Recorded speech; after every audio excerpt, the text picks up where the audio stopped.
Does it mean that a no-fly zone over Ukraine could help Ukraine to prevail in the war against Russia? Because you just said that Russia will not be able to sustain air superiority in Ukraine in case of Western no-fly zone.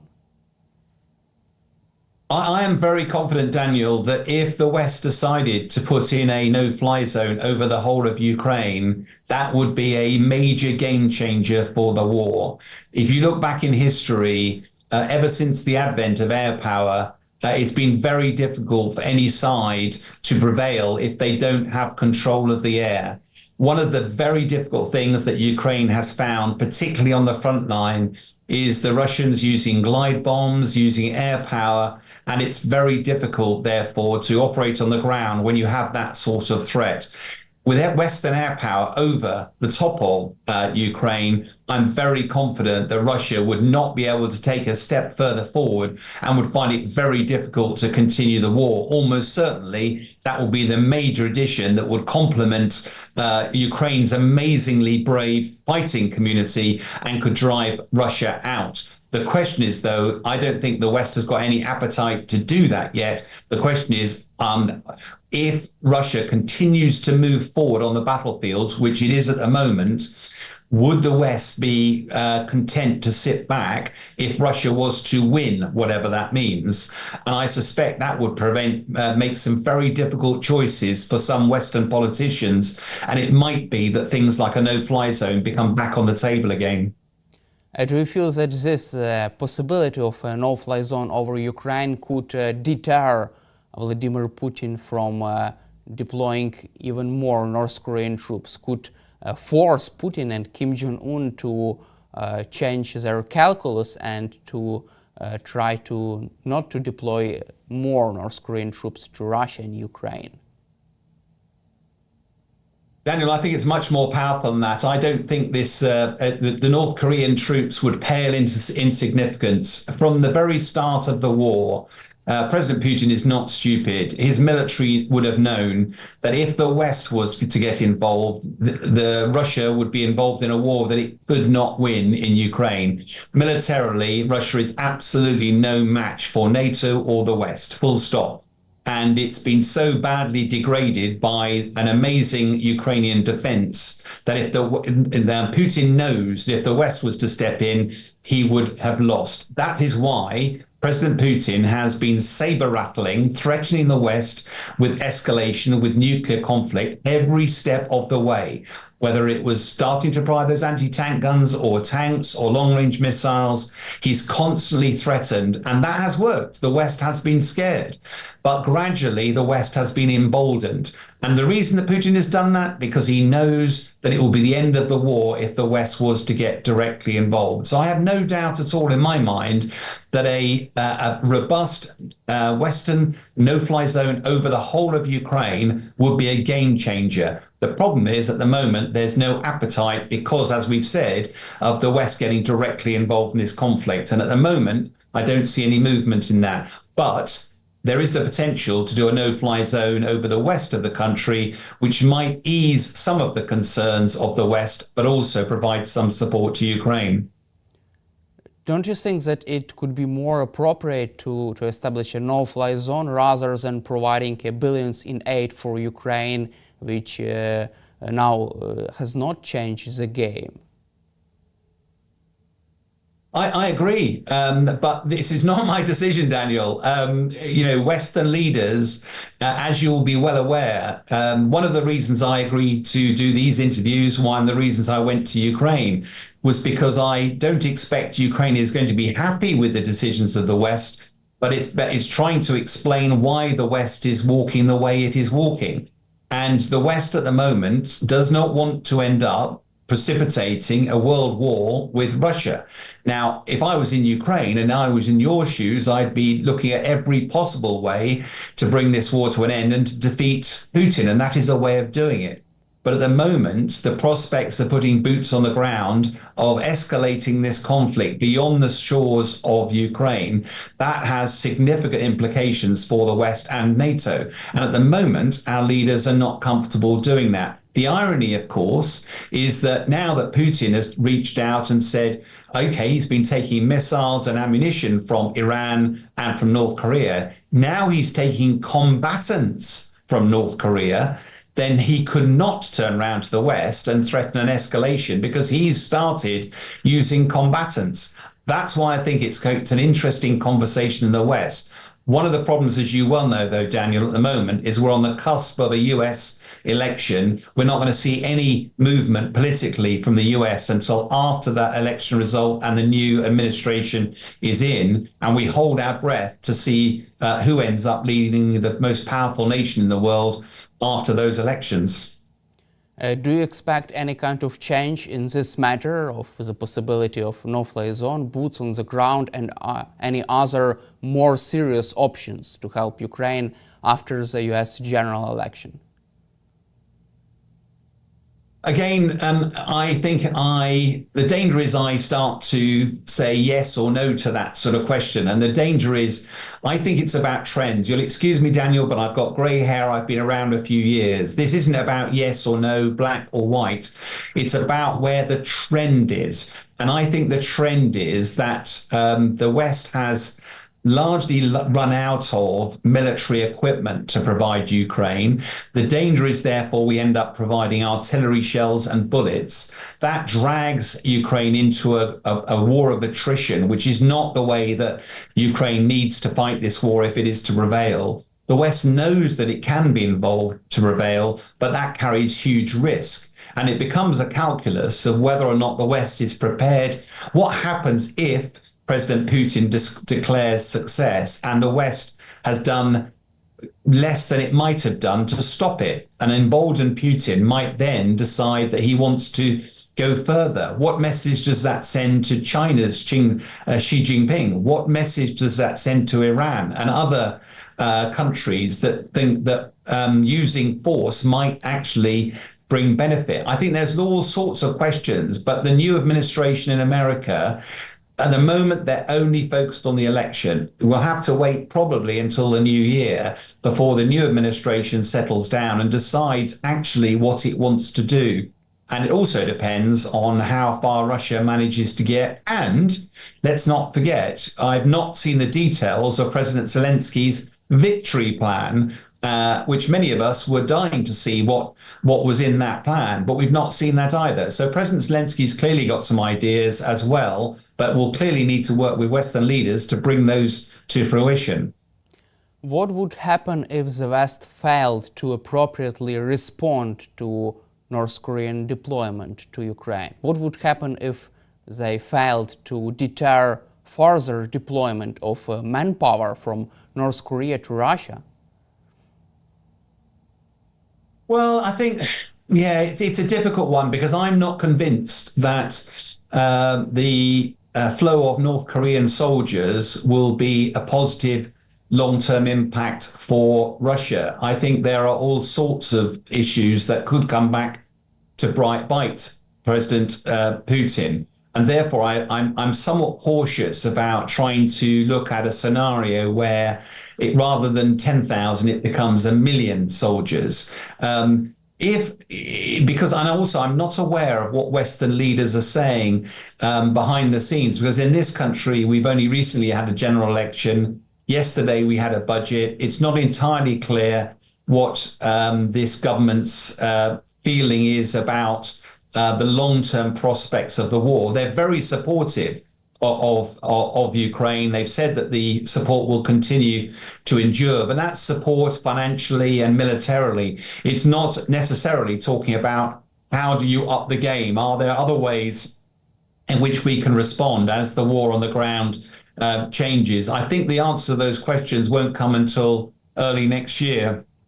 And in a way, I suspect we've always anticipated that Putin is probably pushing as hard as he possibly can before the winter settles in Ukraine, on the expectation or the hope that the change of administration in America means that America is less keen on supporting Ukraine, and therefore President Putin will see an opportunity to negotiate and therefore win. And I think that's deeply troubling.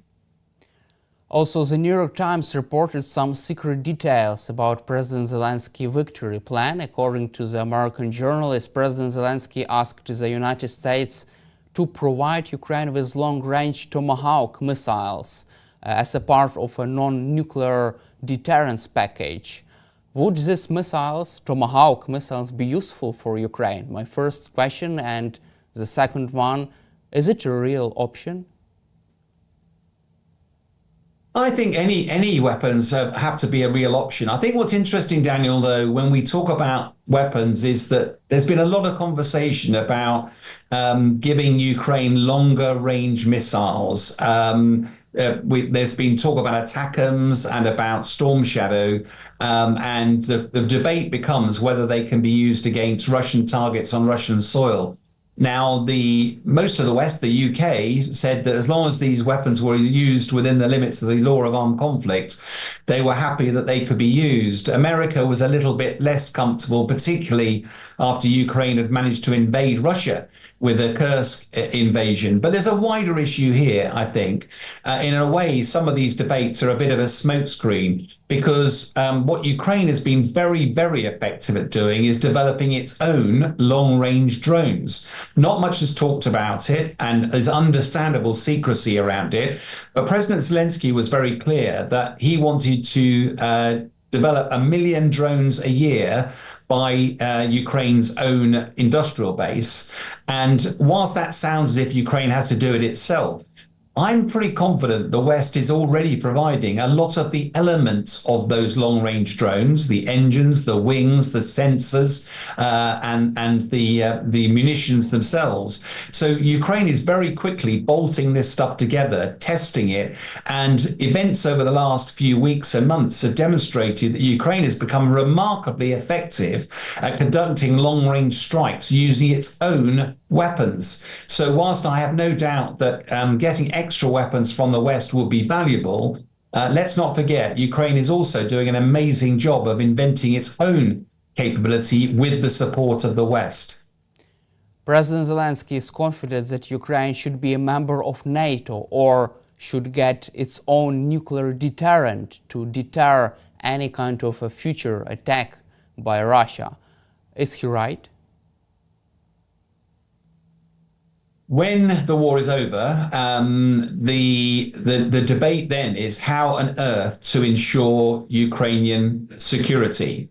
One thing I was surprised about when I came out to Ukraine was that as a student of history, I could read about the Budapest Memo of 1994. You know, at the fall of the Soviet Union, Ukraine was the third largest nuclear power, didn't have the launch codes, but would eventually manage to get them.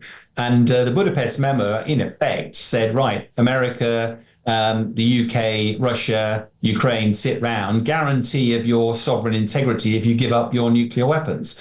Now, 20 years later, Putin marches into Crimea. 30 years later, he's marching into Ukraine. And I think there's some interesting questions that raises. Many of the Ukrainians that I met were very grateful to the West for the support they're providing in this war, but were also somewhat angry in a way that the Budapest Memo hadn't been reinforced. Where was that guarantee of security? Where was the West stepping in to provide that security? And I guess my point is that it's all very well having a signed bit of paper, but how do you ensure your sovereign integrity, your territorial integrity, when it's pretty clear that Russia has spent 300 years waging a war against Ukraine? It's not about to stop just because a Western politician gets them to sign a bit of paper. Now, NATO is one way of doing that. There are lots of other ways of doing it, bilateral or trilateral defense agreements. I think that the issue about NATO is that it's not just a question of come and join NATO. NATO is a club of which everybody has to contribute, everybody benefits. And there are also certain ground rules, as there are with the European Union. And finally, the other worry there, of course, is that eventually some form of peace has to be negotiated. If Ukraine, being part of NATO, is a certainty of the future, it's quite possible that President Putin would not wish to seek to stop the conflict because he wouldn't want NATO on his door. So I do think there may be other ways in which the West can guarantee security for Ukraine without necessarily being a member of NATO in the near term. But again, that's not for me to discuss. That's for Western leaders to try to work out how. The bottom line is, whatever happens, Ukrainian sovereign integrity has to be protected by more than just a signature on a bit of paper. There are lots of reports about the possibility of negotiations between Ukraine and Russia, lots of ideas about Ukraine's membership in NATO or other security guarantees in exchange of a ceasefire with Russia. Financial Times reported about Donald Trump's plan to end the war in Ukraine by freezing the conflict, creating demilitarized zone and just freezing all hostilities there. What do you make of these plans, and do you see any kind of a great scenario for the end game scenario for Ukraine, which could consist of negotiation as some kind of this settlement with NATO membership, ceasefire, and like this? Daniel, one of the most difficult questions I get asked is this question, because the bottom line is that it's not my call, it's not the West's call, it's President Zelensky and the Ukrainian people's call about how you end this war. And understandably, that has to be a Ukrainian decision. So all I can do is offer a perspective, but it's absolutely Ukraine's option. It's President Zelensky to decide how he sees. Now, if you look at this from a purely military perspective, how will Ukraine prevail? What does winning look like? If that is pushing Russia out of Crimea and out of Ukraine, at the moment, that looks a very, very difficult challenge to achieve. And it's I engaged with a lot of Ukrainian people when I was across in my visit, and I expected there to be a yes, we'll win, it's just a matter of time. But now there felt much more the price that Ukraine has paid, the number of people that have been sacrificed, the length of the war enduring. And I sensed a degree more of will winning, will be able to get rid of Russia completely. Is that something that is achievable? And of course it is achievable, but I think the prospects for that are looking more and more bleak. The other end of the spectrum is, could Russia walk and take the whole of Ukraine?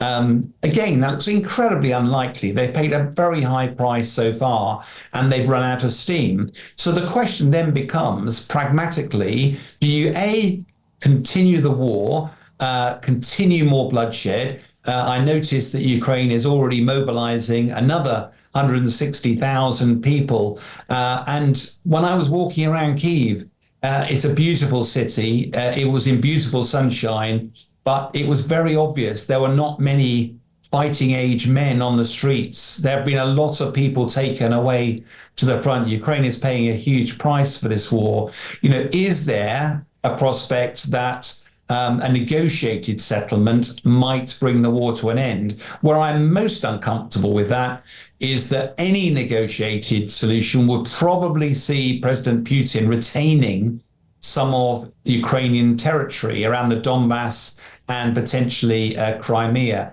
That would reward aggression, and I think that sends a profoundly dangerous message around the world. But ultimately, this is President Zelensky's call. Is he prepared to continue the fighting? The West will continue to do what it can to support. But, we've already seen we're running short of weapons, but financial support will probably continue. But it will pay a continuing high price for your young men and women in Ukraine. And as long as Ukraine believes that's a price worth paying, then that President Zelensky will continue the war. And my last question will be about your visit to Ukraine. What did impress you the most during your trip to our country and to our capital? Well, I visited two places. I went to Lviv to visit superhumans. I found that incredibly humbling. I spent 2 years serving in Afghanistan. Our own military lost a lot of people to losing legs, amputees, and Ukraine is suffering many times more than that. And chatting to some of your wounded service personnel, I raised £10,000 before I came out, and it was humbling to meet the soldiers, to give them a hug.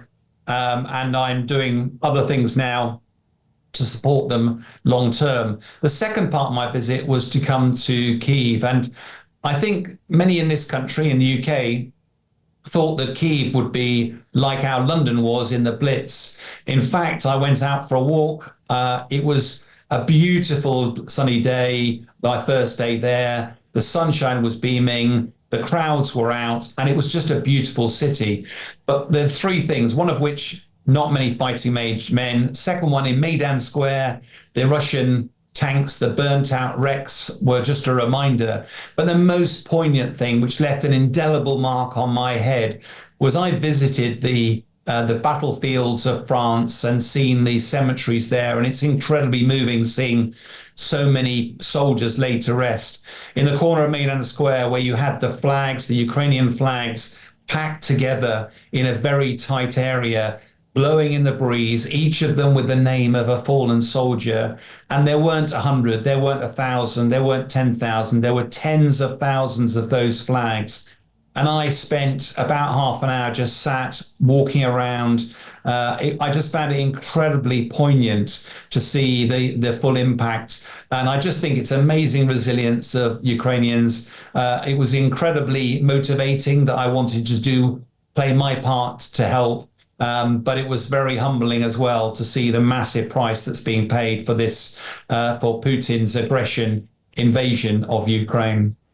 Thank you, Sean, for your support for Ukraine and for your time, for doing it today with us, for participating in our interview, and glory to Ukraine. Glory to Ukraine. Героям слава. Thank you very much.